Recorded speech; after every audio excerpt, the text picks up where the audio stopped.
செய்திகள் வாசிப்பது எம்பிரியா. ஒட்டப்பிடாரம் திமுக வேட்பாளர் ராமஜெயம் வேட்புமனு தாக்கல். தமிழகத்தில் இந்த மாதம் நடைபெறவுள்ள சட்டமன்ற தேர்தலை முன்னிட்டு அரசியல் கட்சிகள் அறிவிக்கப்பட்ட வேட்பாளர்கள் வேட்புமனு தாக்கல் செய்து வருகின்றனர். இந்த நிலையில் ஒட்டப்பிடாரம் சட்டமன்ற தொகுதிக்கு திமுக சார்பில் ராமஜெயம் வேட்பாளராக அறிவிக்கப்பட்டார்.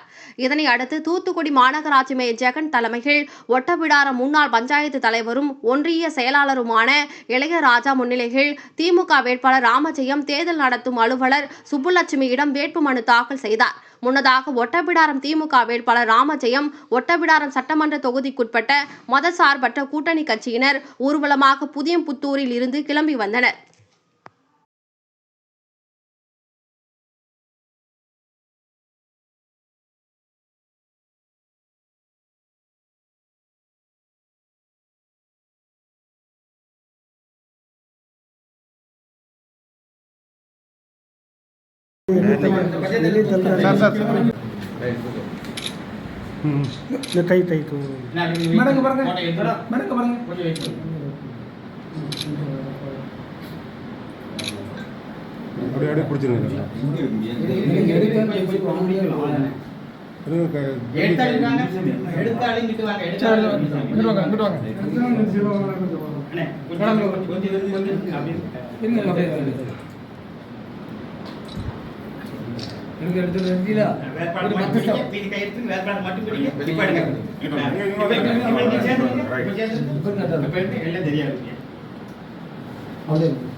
சரி